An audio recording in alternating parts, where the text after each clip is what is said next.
ने उसे दर्द ने पाला होगा। जो चल रहा है उसके पाँव में छाले होंगे। बिना संघर्ष के इंसान चमक नहीं सकता। जो जलेगा उसी दिए में उजाला होगा। क्यों बचे संघर्ष से? संघर्ष ही तो जीवन की आत्मा है। जितना कठिन संघर्ष होगा उतनी ही शानदार जीत होगी। एक बार एक किसान भगवान से बहुत ही नाराज हो गया। किसान बहुत ही मेहनती था। बहुत मेहनत से वह खेतों में अनाज उगाता, उसकी देखभाल करता, पर अक्सर उसकी फसल खराब हो जाती। कभी सूखा पड़ जाता तो कभी बाढ़ आ जाती।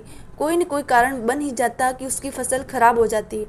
एक दिन वह किसान गुस्से में आसमान की ओर देखकर भगवान से कहा, हे ईश्वर, आपको लोग सर्वज्ञता मानते हैं कि आप सब जानते हैं।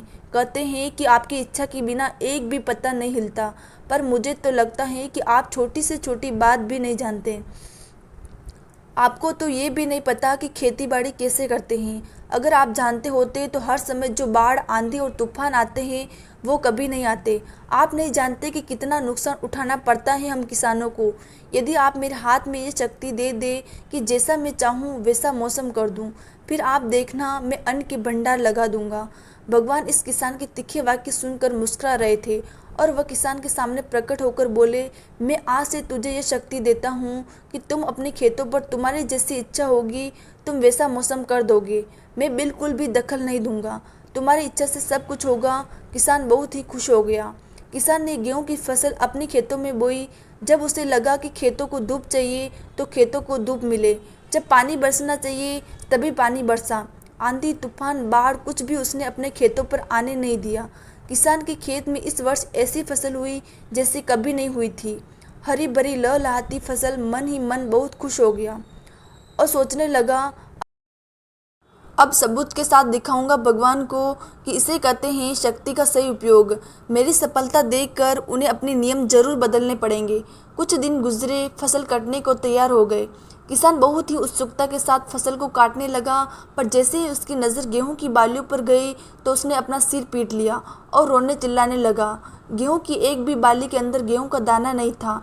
सारी बालियां अंदर से खाली थी। किसान बहुत ही दुखी हो गया। उसने भगवान को रोते हुए फिर पुकारा, हे प्रभु, तुमने ये मेरे साथ क्या किया?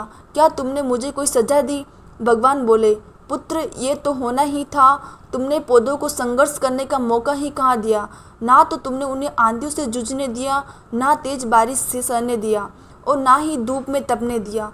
एक भी चुनौती का सामना तुमने उन्हें नहीं करने दिया। इसीलिए सारे पौधे अंदर से खोखले रह गए। जब आंधी, तूफान, तेज बारिश और धूप पड़ती हैं तभी ये पौधे अपने अस्तित्व को बचाने के लिए संघर्ष करते हैं। इसी संघर्ष से एक बल पैदा होता है जिसमें शक्ति और ऊर्जा होती है। यही ऊर्जा पूर्ति तेरे गेहूं के दानों में नहीं है। तूने उन्हें कठिन परिस्थितियों से गुजरने ही नहीं दिया जहां उनके अस्तित्व का जन्म होता है। सारी बालियां इसीलिए खाली हैं, इसमें एक भी गेहूं का दाना इसीलिए नहीं है क्योंकि तुमने अपने पौधों को संघर्ष करने ही नहीं दिया। याद रखिए, स्वर्ण में स्वर्णीय आभा तभी आती है जब वह आग में तपने, गलने और हथौड़े से पीटने जैसे संघर्षों से गुजरता है। कोयले का टुकड़ा हीरा तभी बनता है जब वह उच्च दाब व उच्च ताप की मुश्किल परिस्थितियों से गुजरता है। इसी तरह यदि हमारी ज़िंदगी में भी कोई संघर्ष ही ना हो, कोई चुनौती ही ना हो, तो हम भी गेहूं की बालियों की तरह खोखले ही रह जाएंगे। कोई अस्तित्व नहीं होगा हमारा। विपरीत परिस्थितियाँ, चुनौतियाँ, समस्याएं हमें और अधिक निखारती हैं। यदि जीवन में कठिन परिस्थितियाँ और चुनौतियाँ आए तो घबराना मत, बल्कि सामना करना।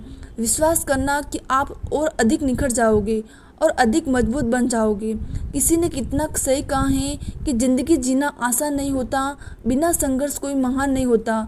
जब तक ना पड़े हथौड़े की चोट तब तक पत्थर भी भगवान नहीं होता। धन्यवाद।